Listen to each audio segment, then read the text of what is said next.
ബിജെപിയിലേക്ക് ചേക്കേറാൻ ജെഡിഎസിലെ പ്രബല നേതാക്കൾ. ആദ്യം നോക്കാം പ്രധാന വാർത്തകൾ. ബിജെപിയിലേക്ക് ചേക്കേറാൻ ജെഡിഎസ് നേതാക്കൾ. പാലോട് സന്തോഷിന്റെ നേതൃത്വത്തിൽ 1000-ലധികം ജെഡിഎസ് പ്രവർത്തകർ ഇടതുമുന്നണി വിടും.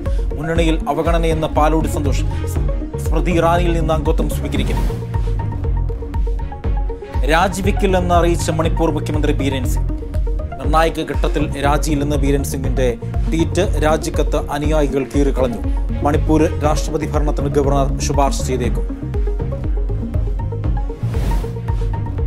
കാട്ടാക്കട ക്രിസ്ത്യൻ കോളേജ് ആൾമാറാട്ട കേസിൽ പ്രതികൾക്ക് തിരിച്ചടി. പ്രതികളുടെ മുൻകൂർ ജാമ്യാപേക്ഷ ഹൈക്കോടതി തള്ളി. തെരഞ്ഞെടുപ്പ് രേഖകൾ തിരുത്തിയതിൽ ഗൂഢാലോചനയുണ്ടെന്ന് കോടതി. പ്രതികൾ അന്വേഷണ ഉദ്യോഗസ്ഥന് മുൻപാകെ കീഴടങ്ങണമെന്ന് ഹൈക്കോടതി.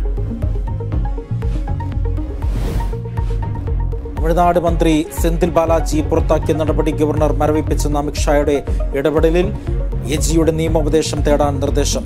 ഗവർണർ മുഖ്യമന്ത്രിക്ക് അയച്ച കത്ത് പുറത്ത്. ഗവർണർക്കെതിരായ തുടർ നടപടികൾ തീരുമാനിക്കാൻ ഡിഎംകെ ഉന്നതാധികാരി സമിതി യോഗം.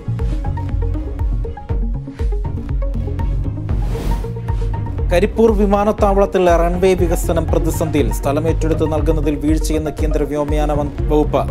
ഭൂമി ഏറ്റെടുപ്പ് വൈകിയാൽ റൺവേ നീളം കുറയ്ക്കുമെന്ന സൂചന.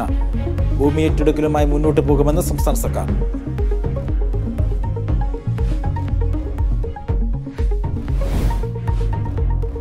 കൈതോലപ്പായയിൽ പണം കടത്തിയെന്ന ജി ശശിധരന്റെ ആരോപണത്തിൽ കേസെടുക്കാത്തതിനെതിരെ കോൺഗ്രസ്. സംസ്ഥാനത്ത് ഇരട്ട നീതിയെന്ന വി.ഡി. സതീശൻ. പരാതി നൽകിയിട്ട് മുഖ്യമന്ത്രിക്ക് മൗനമെന്ന് ബെന്നി ബെഹനാൻ.